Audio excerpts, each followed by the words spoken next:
Hi, I'm the Space Quest historian. Turns out building an immense space fortress and launching myself far into the cosmos to escape the plague-induced demise of the human race was a bit more of a costly affair than I'd imagined. And now I actually find myself in this weird situation where I kinda need your help.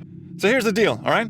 I said I was going to take time off to do my own games. Well, truth is, I've actually been doing that for about a year now, but for reasons I won't go into right now, you can read all about that on my Patreon page, I really can't afford to sit back and piddle around in an adventure game studio right now. Daddy's gotta bring home the Buckazoids. So, now I have to resort to drastic measures, and that's why I have taken King Graham hostage. Yes, beloved patriarch of the ruling family of Daventry, tied up and squirming right here, and here he will remain until I have successfully completed all of the King's Quest games. Now, I've said before that I don't really like King's Quest very much. In fact, the whole fantasy genre with knights and swords and magic and horseback riding and all that shit, never really my scene, but I'm willing to give it a fair shot, if you're willing to help me out. That is, if you ever want to see old Sir Graham here alive again. Your choice. Help me! So let me break it down for you. Here's my Patreon page. As you can see, we're sitting on a pretty cool round about $300 a month. That's very awesome, and really, thank you so much to everyone who currently pledges to me. Now, because all of you who are pledging to me right now are so awesome, I will be taking a look at the first King's Quest game right now here in this video. Now, if this number were to get to, say, $350 a month, then this little milestone here promises that I'll be taking a look at King's Quest 2, and at $400, I'll be taking a look at King's Quest 3. You get the picture, right? All the way up to the dreaded Mask of Eternity, and then old King Graham here will finally be able to taste the sweet air of freedom again. Right. So, let's hop into the magic fantasy mobile and head for Daventry. I've never played any of the King's Quest games for more than 10 minutes before, so I'm actually going in pretty cold. Let's see if I can discover the magic that everyone else seems to get out of these games. But first up, we have to decide which version we're gonna play, because holy shit, this game has been made and remade about a zillion times. Now, I could just play the box standard EGA version from 1987 that everyone knows. This is the one that comes with the King's Quest collection on GOG, and it's probably the one everyone is most familiar with. I could also play the official remake from 1990 that Sierra did in SCI Zero. That's the one that was written by Josh Mandel, so that has a nice little tie-in with Space Quest.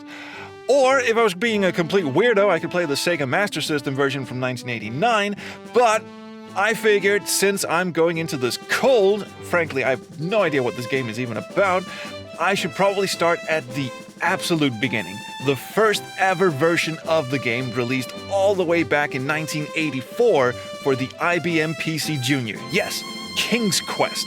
Not King's Quest, Quest for the Crown, not even King's Quest 1, just King's Quest. Let's fucking go. So the game just dumps you outside the castle with no explanation, which is cool. This was 1984 and the word cutscene hadn't even been invented yet, so let's check the manual. In the kingdom of Daventry, King Edward is dying. Bummer. Although his kingdom had been wealthy in the past, recent disasters had brought hardship to his loyal subject. Already here I'm getting suspicious. It's never mentioned what exactly these disasters were, although, as we'll see later, I'm pretty sure the disasters are just down to royal negligence, but we'll get to that. Okay, so we play as Sir Graham here. Sorry, what? Oh, my mistake. Sir Graham, bravest knight in all of Daventry, and apparently only knight in Daventry, so easy gig, I guess. I mean, look at this scrawny little fuck. We've been summoned to the king's throne room to be given a quest, and apparently that's where the game starts. So, enough of this manual, let's get in and see what the old bastard wants. Now, I know better than to set foot anywhere near this moat because this is a Sierra game, and I've played many Sierra games, and they do not fuck around. I am operating under the assumption that everything here is out to kill me. Guilty until proven otherwise. In fact, I should probably check if I can save my game, because this PC Junior version runs in DOSBox, but it's a bootloader, so it emulates being a boot disk being run off the floppy drive, and okay, that's gonna be a problem. I'll just have to be extra careful, I guess. It's a good thing I'm being cautious too, because right off the bat, Sir Graham here doesn't appear to be a particularly bright fellow. Either that, or this is very early in the morning, or he fell out of bed and hit his head. I mean, dude, it's a door. You have to open it before you can there you go. There's a good lad. Jesus. Okay, here's King Edward, the Benevolent. Yeah, we'll see about that. At least he's sitting upright, so whatever he's got can't be all that bad, can it? Well, he certainly seems to think so, because in this wall of text, he tells you to piss off and bring back 3 magic items that'll restore the kingdom to its former glory. Again, he's being awfully vague about how the kingdom ended up in the sorry state that it's in, but I have the feeling we're about to find out pretty soon. Maybe only keeping a single knight on staff and having a moat full of man-eating alligators isn't exactly the best way to keep up appearances of being deserving the title Benevolent, but I'm no expert. Also, he never says how he found out about these 3 items, let alone why he's let his kingdom go to shit while they've been hiding under his fucking nose inside his own kingdom all this time. I'm getting some really weird vibes off of this King Edward dude, but hey, he says he'll give us the throne if we bring back this shit, so who am I to judge? Magic mirror that foretells the future, magic shield that protects from all harm, magic chest that's always filled with juicy booty. Okay, that got a bit Leisure Suit Larry there at the end, but fuck it, I'm off to get your shit, your highness. You just stay right there and try not to get blood vomit on the carpet or something. That'll really put a dent in my inauguration ceremony. Okay, so off into the kingdom of Daventry we fuck. Now, this place is a bit of a head scratcher. It's basically just this huge open world, well, huge for 1984 anyway, and it also seems to span the entire fucking globe because it loops around when you get to the edges of it. Look, I'm on this screen in the map here. I go north, and hot damn, suddenly I'm down here.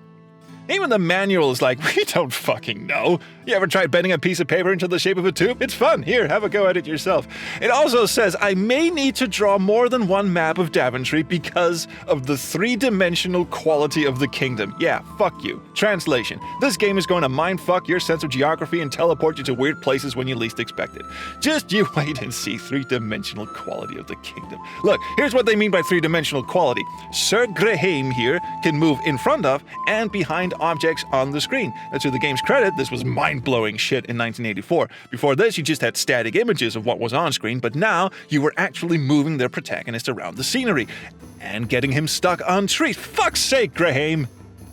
Another notch in this game's belt is that you can actually pretty much find these 3 magic items in any order you want. The game really has a pretty non-linear design, and the sprawling map of Daventry is open to you right from the start, so you can go anywhere and do whatever you want. Like, get fucked by this sorcerer. Or this witch.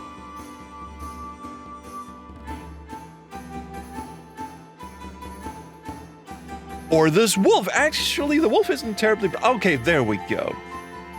These are apparently random encounters that are just there to fuck with you. And once you get the magic shield, they won't bother you. They'll just piddle around in circles at... What the fuck is the deal with this sorcerer just floating through the landscape, casting immobilization spells on random people? Why is he such a dick? You know, I'll tell you what, this is why the kingdom is on its ass. You can't attract a growing housing market in this kind of environment. You want a kingdom, you gotta bring in the bacon. You gotta have people to tax. And what have you got? You got these trolley bastards floating around being assholes to people for no good reason. You've got trolls blocking all the bridges, and there are fucking wolves running wild in the forest. Fucking wolves! King Edward the Benevolent. More like King Edward who gives a fuck. And nowhere is this more striking than when you go see the woodcutter and his wife, who are apparently the only people who stayed behind on planet Daventry and trying to make an honest living. And to what fucking end? Holes in the roof, holes in the floor. They're just sitting on their asses waiting to die. The only reason this guy hasn't lopped his wife's head off and then his own is because his fucking axe is stuck in this wood block outside. And it's very hard to carry out a proper murder-suicide when you're so hungry you can't even get out of your chair. Look, if we're gonna be king, we gotta make some changes around here. Here, have this bowl of magic stew I found in the forest. They say thank you for what the game describes as their last meal. And they give you their last worldly possession, which is a beautifully carved wooden fiddle. And then Graham just fucks off and leaves them to die. Well then, I guess we're not gonna be King Graham the Benevolent either. Holy shit.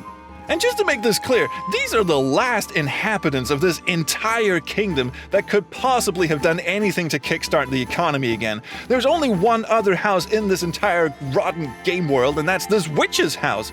You know, the one that kidnapped us earlier? Yeah, I don't think she pays her fucking taxes either. I will have her cheese, though. Also, if she catches you, she sticks you in her cage, but her house is made of gingerbread and candy, so why don't you just Eat your way out, Graham. What are you, on a diet? Hey, hang on, wait a minute. There's loads of food around. Look, there's a fucking carrot field just a hop and a skip to the north of here. It's full of carrots. No one's guarding it. There's just this little goat over here, but he's old and fenced in, and he's nowhere near the field. Have some carrots. Look, I can just take one. It's mine. Juicy carrot. Anyone? No? How about some walnuts? There are walnuts growing here. And also floating impossibly in the sky, too. Want some walnuts to go along with your last meal? No. What the fuck is wrong with you people? Well, fuck them. If they're not getting off their asses, I'm gonna take this billy goat over here to one of the bridges and fucking murder this troll. Get fucked. On the other side of the bridge is a puzzle that's so infamous that even I'm sick of hearing about it, and this is the first time I've ever actually played the game this far. This hateful little prick is Rumpelstiltskin. You're supposed to guess his name. It is Rumpelstiltskin, very obviously, but the game says, nope, that's wrong. Close, but wrong. Okay, so there's a note in the witch's house that says you need to think backwards, which is a hint to this puzzle. Now, side note, I don't know why the witch is spending her days pondering this sort of shit when she's not busy eating human flesh, but I suppose everyone needs a hobby. Right, so think backwards. So is it just Rumpelstiltskin backwards? No. What'd you do? And I swear to God, you write out the alphabet. Then you write the alphabet down backwards underneath it, and then you pick out the letters in the reverse alphabet that are underneath the right letters. So R is an I, U is an F, M is an N. Are you fucking kidding me? This puzzle is notorious, infamous even. Now remember, this is 1984. This is way before the internet. This is way before walkthroughs. This is from that era of gaming where if you didn't get it, chances were you could go years without ever getting it. You'd be telling your kids on your deathbed, avenge me. Before I leave this earth, figure out that stupid fucking gnome's name backwards, and your kids would then spend the rest of their miserable lives trying to work this fucking thing out until finally the internet would be invented and everyone would be having a merry laugh about it. Oh, and they misspelled fucking Rumpelstiltskin in the first place. It's Rumpelstiltskin, not Rumpelstiltskin. Just to add an extra bit of spice to your already raw and bruised sphincter. If you get it wrong 3 times, the gnome drops this key and then disappears off in a puff of fuck you. Yeah, here's what I think of your key, dickhead. Oh, I forgot to mention this. You can duck in this game, and it looks hilariously like Sir Graham, noblest knight in all the kingdom, is just squeezing out a joyful log onto the ground, or teabagging an alligator. Oh, and there's a jump key, too. Hey, why don't we go show the ailing monarch how spry we are? Look, king, I can do this, and then I can take a shit on your floor, and then I can leave. Fuck you. Now, this is all tremendous fun, but we've been pissing around in circles for a fair bit now and haven't found a single one of these magic items yet. So, let's go do something constructive for a change. I actually need to use the jump command here to catch a ride on this condor and get dropped off at this location on the map that's otherwise inaccessible. And from here, you take a monstrous leap of faith and actually plunge yourself into a nondescript hole. Now, this is just Sierra playing mind games with you, because whenever you see a hole in a Sierra game, you want to stay as far away from it as possible. But no, not here. Here, you end up in this cave where, long story short, these culturally insensitive Irish stereotypes have the magic shield. And being a bit of a dick, Graham just swipes it and fucks off.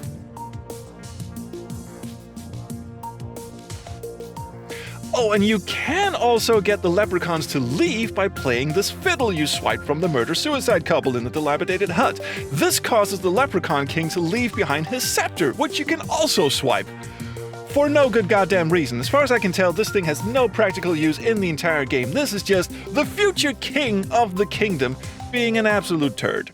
Okay, that's one magic item down. What's next on the list? Magic chest. Okay, let's go get that. This giant has it. Now, the game says he's been carrying it around for longer than he can remember, which sounds exactly like what I'd do if I had a box full of unlimited money. Why he has it and what he was planning on doing with it is anybody's guess, but it clearly justifies murder.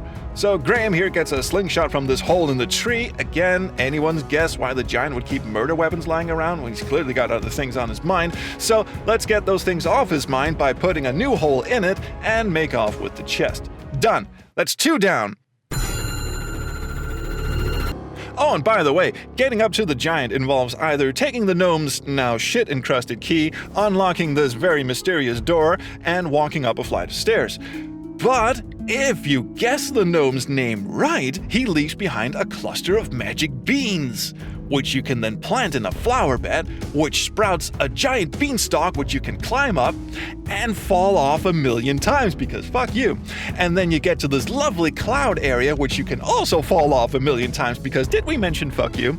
And hold on, is this my reward for guessing this little prick's name? Because it certainly doesn't feel so much like a reward as it does like someone violently penetrating me with a cactus. Anyway, what's the last one? Alright, mirror. Yeah, that one's hiding at the bottom of this well. There's a bucket hanging from the well. Can I have it? No? Worst game ever. Oh, wait, I can cut the bucket off the rope using this dagger I found in a hole next to the castle. Okay, now at this point you may be gripped by the nearly irresistible urge to ask such sensible questions as, why was there a dagger at the bottom of this hole? Why is there a golden egg at the top of this tree? Why is there a pouch full of diamonds in this tree trunk? And why is there an elf here who'll give me a ring that turns me invisible simply because he seems to like my face? You should resist this urge because asking sensible questions about this game is a path down which madness lies. Once you go down that path, it's very hard to come back and remain mentally unscathed. If you're not careful, you'll find yourself staring at your bedroom ceiling at 4 a.m. wide awake, wondering why it's the kingdom of Daventry when it very clearly covers the surface of an entire planet, and why there's only 4 humans in total on the whole rock, 2 of which are resigned to death because they can't get off their asses to pick a bunch of carrots 10 feet away. And if that even constitutes a kingdom as much as it constitutes some floating asylum rock inhabited by 2 demonstrably insane people, Graham the Bobblehead and Edward the Despot, who entertain each other by robbing monsters who may or may not be victims of their imagination blind in an attempt to salvage a kingdom that has clearly gone so far down the shitter, it's a wonder the fucking castle's still standing. Come to think of it, I'm not sure I want the goddamn throne after he's done with it. You can keep it, Eddie, old boy. And if you piss yourself and drop dead in that throne room, no one's gonna notice or give a shit anyway until that poor hungry wolf catches the scent of stale urine and decomposing monarch and maybe finally gets a decent meal. Fuck me, where were we? Oh, right, magic mirror. Swim, splash, fuck you dragon, mirror's mine now. The dragon isn't even defeated, he's just very, very embarrassed. And this is a curious time to start getting cute with us, now that we've not only murdered 2 people, but also left 2 other people to die in squalor, and probably set back an entire underground society of leprechauns into wild chaos.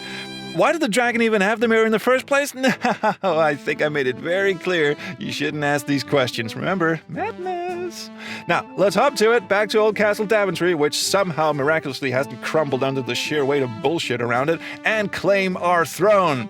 Now, King Edward the Benevolent does a merry little jig and drops dead in the most cartoonish way I've ever seen in a computer game, proving once and for all that death is not so much a grim and inescapable fact of life as it is a source of endless amusement to Mrs. Roberta Williams. Well, I'm king now, king of this shithole of a kingdom and all the splendors that come with that gig.